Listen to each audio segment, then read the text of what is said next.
올여름 휴가 계획 세우고 계십니까? 제가 일정을 잡기가 참 어려워서 고민하다가 다음 주 한 주 지나고 다음 주일 지나고 한 주간 동안 휴가를 가지려고 합니다. 어디로 갈까? 여러 가지 고민을 해봤는데 아직까지 전혀 아무 계획도 못 세웠습니다. 생각 같아서는 정말 한적한 곳에 가서 좀 푹 쉬다 오고 싶은데, 그런데 어디를 가도 사람을 안 만날 수도 없는 일이고, 지금 이 코로나 상황에서 어디를 가기가 정말 애매해서 몇 번 어디로 갈까 고민은 잠깐씩 해봤지만 바쁘기도 하고 계획을 세울 틈도 없고 갈 데가 없어서, 그래서 지금 고민 중에 있습니다. 아마 집에서 푹 쉬지 않을까 생각은 드는데요, 모르겠습니다. 더 고민을 해보려고 합니다. 여러분, 사람이 살면서 때로 쉼이 필요합니다. 회복이 필요하고 우리 휴식이 필요합니다. 제가 이제 운동 삼아 산에를 자주 가는데, 산행을 할 때 제 나름대로의 원칙이 있습니다. 대략 늘 그렇지는 않습니다. 산에 가면 쉴 수 있는 데가 아무 데서나 쉬는 건 아니니까 그 자리가 굉장히 중요합니다만은, 보통은 한 25분 정도 산을 걸으면 한 5분 정도는 꼭꼭 쉽니다. 그러니까 30분에 5분은 쉰다 생각하고요. 1시간에 10분 정도. 우리가 공부하는 사람들도 그러지 않습니까? 40분 하고 공부하고 10분 쉬든가, 아니면 50분 공부하고 10분 쉬든가, 보통 그렇게 휴식을 취해야 됩니다.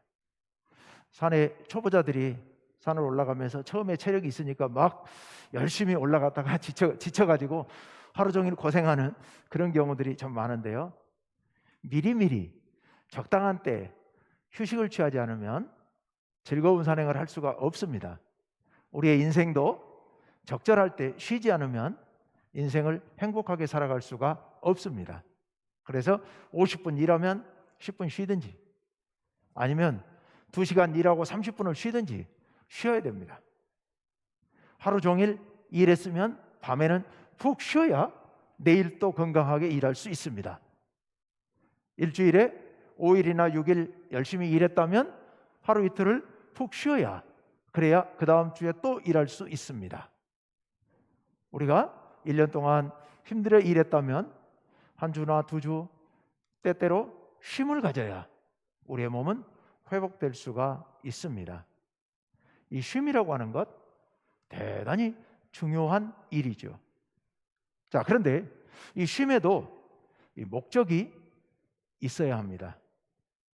그냥 쉼을 위한 쉼은 별로 지혜롭지 못한 일이죠. 쉴 때 목적이 있어야 되는데, 쉼의 목적이 뭐겠습니까? 회복이죠. 회복. 쉬고 나서 다시 회복하기를 위해서, 회복을 위해서 우리가 쉬는 겁니다.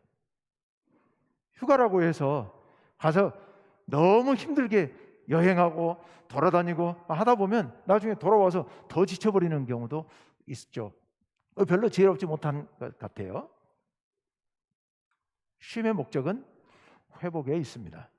잘 회복될 수 있도록 적절하게 생각하고 쉬는 게 중요하죠.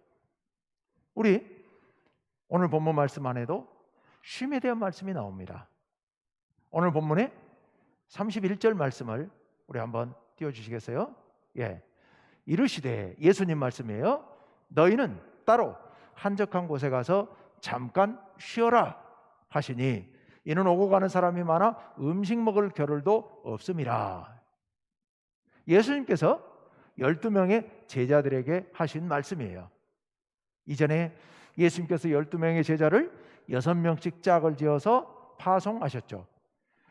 유대 땅 곳곳에 파송하셔서 가서 복음을 전하고 병자를 고치고 귀신을 쫓아내고 이렇게 하라고 예수님께서 보내셨습니다. 그래서 그 제자들이 곳곳에 돌아다니면서 예수님 명령대로 그 사명을 잘 수행하고 약속된 때가 되어서 예수님 앞에 다시 모였습니다. 지쳐있죠.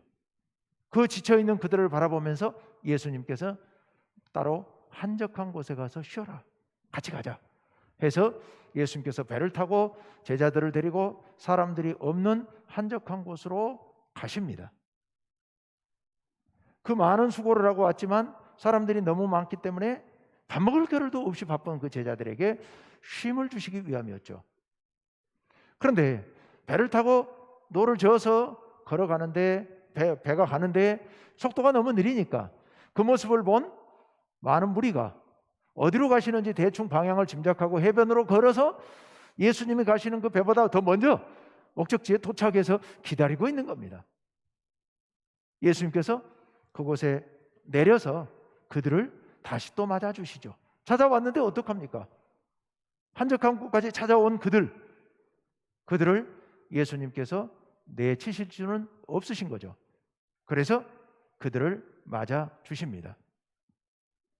왜냐하면 그들에게도 쉼이 필요했기 때문입니다. 제자들은 그동안에 복음을 전하느라고 많은 수고를 했기 때문에 쉴 필요가 있지만 예수님을 찾아온 무리들은 뭘 했다고 쉼이 필요했을까요?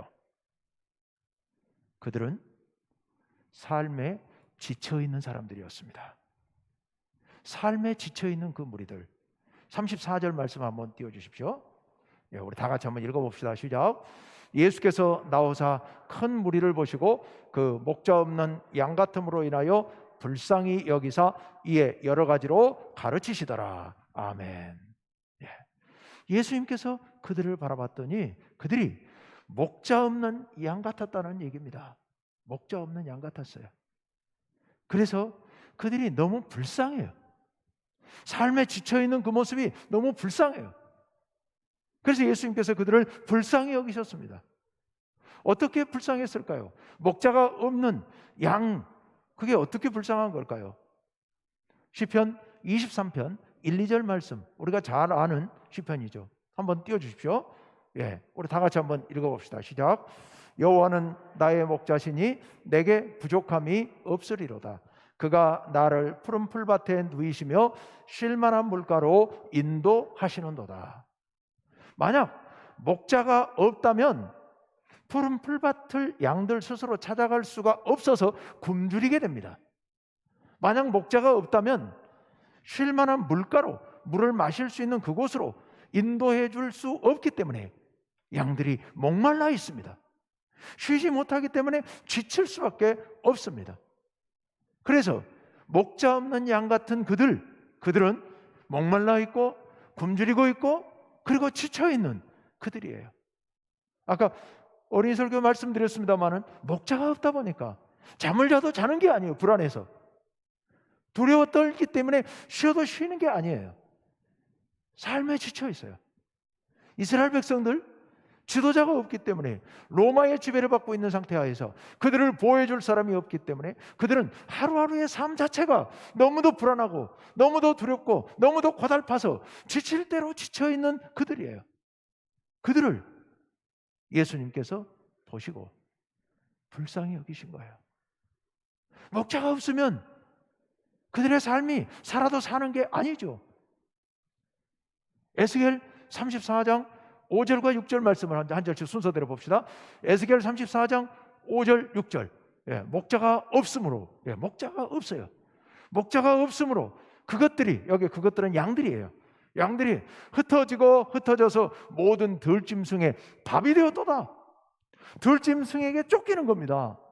목자가 들짐승을 막아줘야 되는데 막아주지를 못하니까 그러니까 쫓기는 겁니다.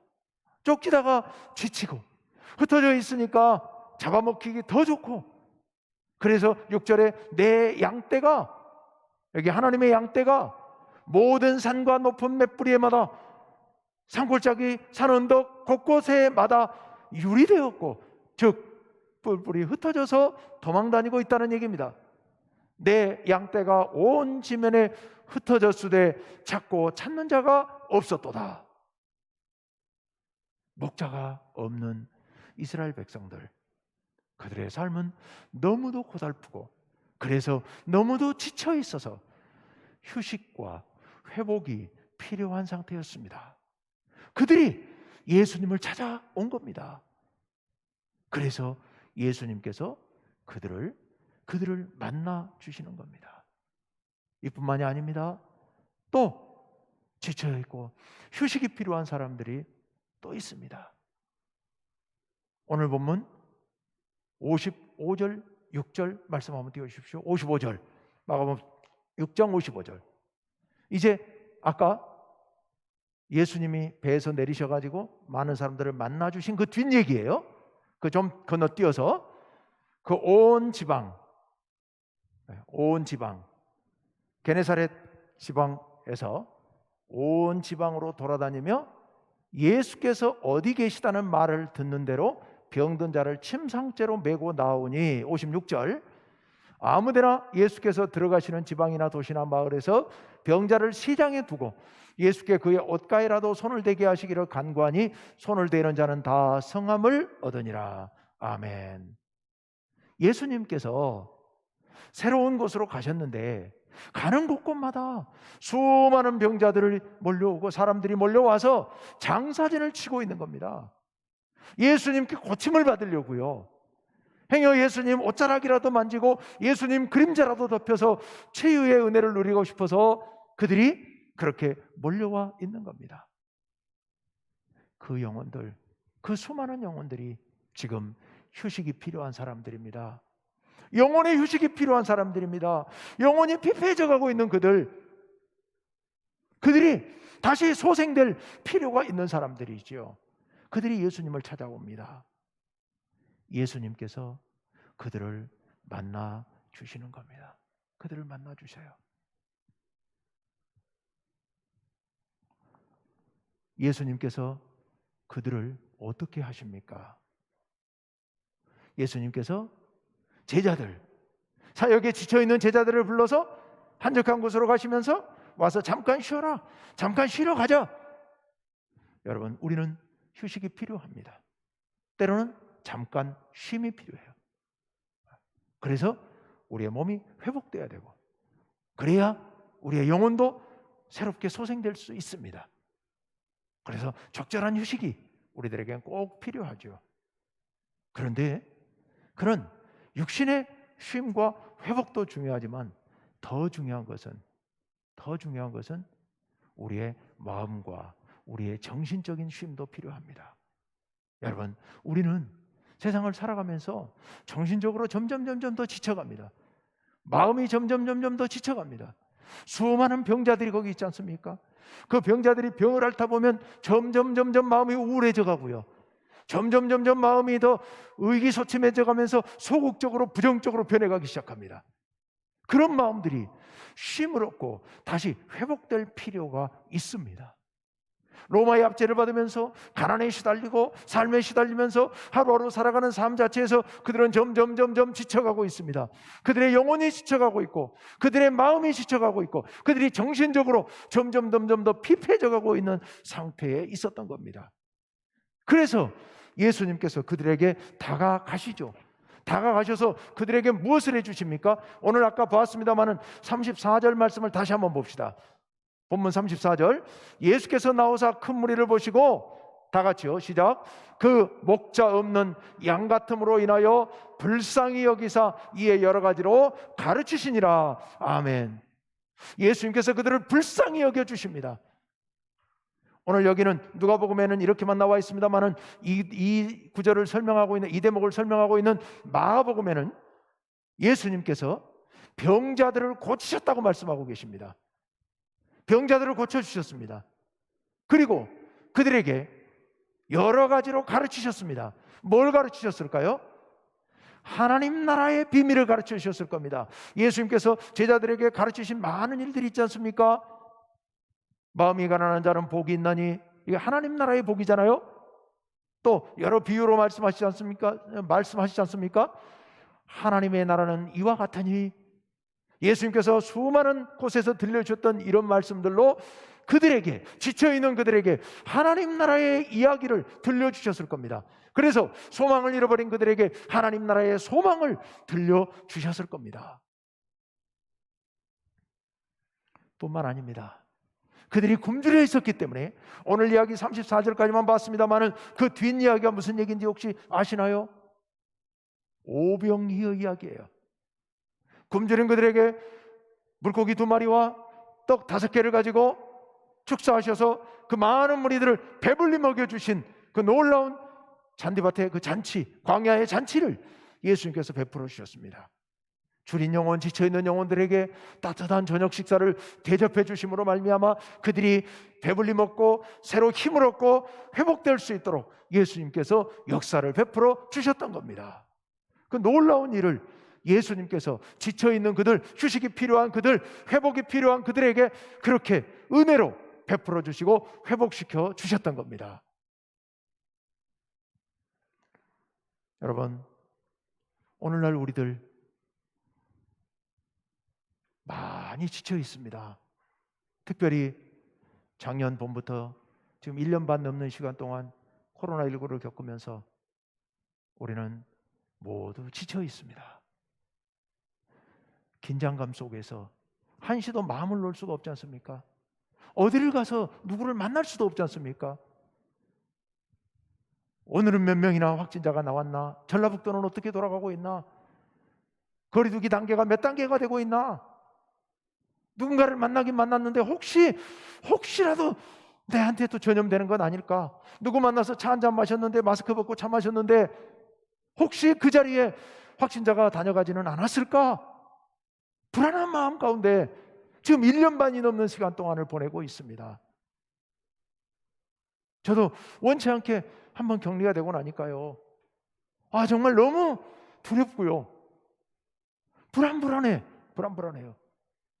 어쩔 수 없이 사람을 만나야 되고 어쩔 수 없이 회의를 해야 되고 할 때마다 불안합니다. 마음 가운데. 이런 상황 가운데서 우리 모두는 사실상 지쳐가고 있는 상태입니다. 어디 가도 마음 편한 곳이 없으니까요. 얼마 전에 저희 딸 하나가 서울에서 다녀갔어요. 한 학기 만에, 한 학기는 아니지만 중간에 한번 왔다 갔으니까 한참 만에 사랑하는 딸을 만났거든요. 근데 마음이 불안해요. 지금 서울이 저 난리인데, 서울에서 왔다 갔는데 행여라도 내가 이 딸아이로 인해서 내가 걸려서 우리 성도들에게 피해를 주면 어떡하나, 내가 만나는 사람들에게 피해를 주면 어떡하나. 이게 한번 제가 격리를 당해보니까요, 이 일이 보통 일이 아니라는 걸 알게 됐거든요. 저하고 접촉했던 그 확진자가요, 그분이 식당에 가서 둘이 식사하는데 딴 사람한테서, 식당에 다녀간 사람한테 전염이 됐거든요. 근데 이분이 그분하고 그 자리에서 식사한 뒤 딱 2주 만에 확진이 됐어요. 14일 만에요. 굉장히 긴 시간 동안, 그동안에 검사를 몇 번 했어요. 근데 아무렇지도 않다가 14일 만에 검사 안 돼서 확진이 됐는데요, 그분으로 인해서 100명 넘는 인원이 격리가 돼버렸습니다. 너무 미안해가지고 가는 곳곳마다 미안해서 얼굴을 들 수가 없다고, 지금까지도요.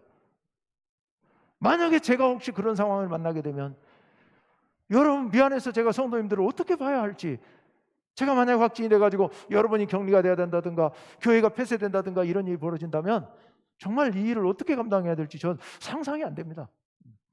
어쩔 때는 가끔 머리가 하얘져요. 누구를 만나고 왔는데 어떡하지 하는 생각이 갑자기 문득 들면요, 정말 머리가 하얘집니다. 우리 이런 시간을 1년 반을 넘게 모두 보내고 있습니다. 우리가 잘 못 느끼지만 많이 지쳐가고 있습니다. 심령이 피폐되어 가고 있습니다. 우리에겐 쉼과 회복이 필요한 시점입니다.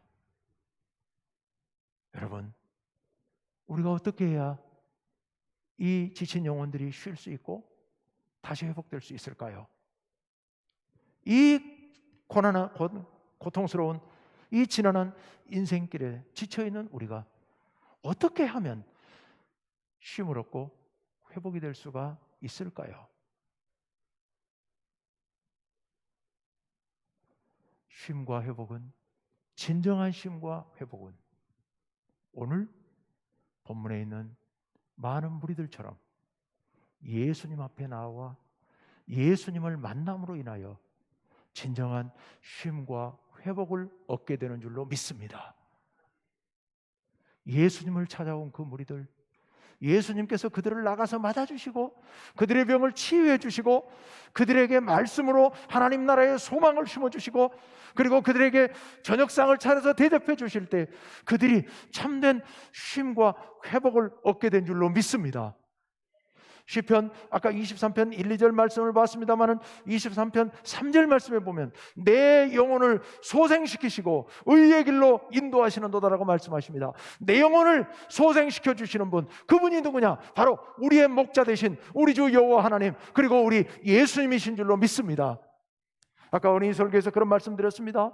여러분, 아무리 풀밭이 안전하고 잔잔하고 잔잔한 물가라 하더라도 하나님께서 우리의 목자가 되셔서 푸른 풀밭 잔잔한 쉴만한 물가로 인도해 주시는데요, 여러분, 하나님이 아니어도 푸른 풀밭과 쉴만한 물가로 누군가는 인도해 줄 수도 있습니다.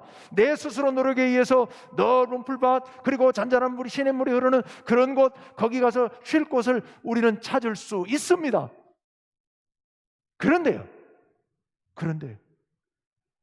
그곳이 진정 쉴만한 물가 그리고 푸른 풀밭인 것은, 그곳이 진정으로 평화로운, 양들이 뛰어놀기 딱 좋은 아름다운 곳인 것은 그곳에 목자가 있기 때문인 겁니다. 만약 목자가 그곳에 없다면 그 풀밭 숲속 어딘가에 사자가 숨어 있는지 표범이 숨어 있는지 우리는 알 길이 없습니다. 그 잔잔한 시냇물 속에 악어가 숨어 있는지 우리는 알 길이 없습니다.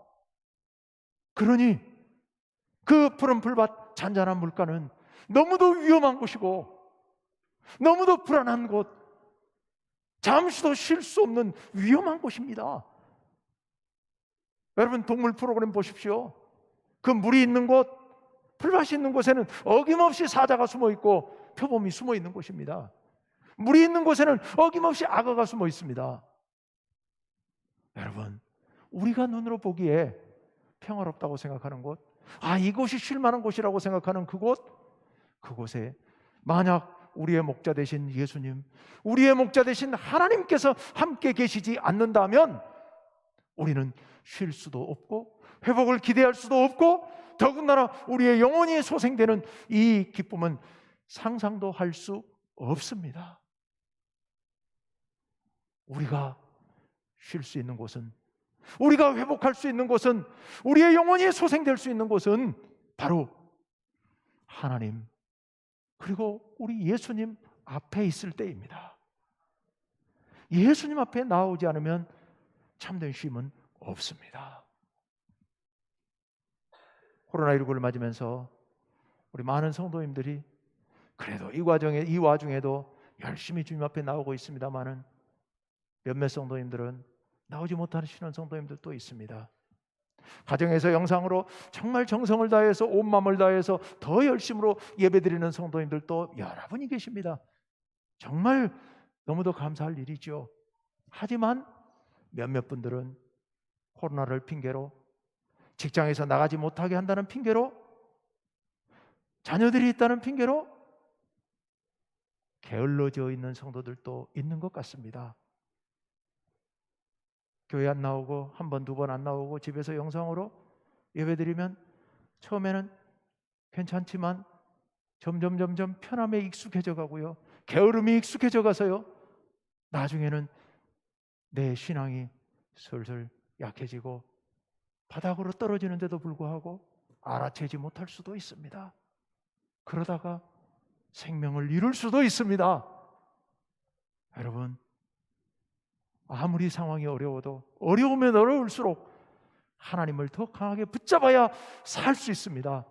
우리의 목자, 우리가 살 길은 오직 예수님, 오직 하나님밖에 계시지 않기 때문에 비록 집에서 예배를 드리시더라도 더 간절한 마음으로 하나님을 붙잡으셔야 됩니다.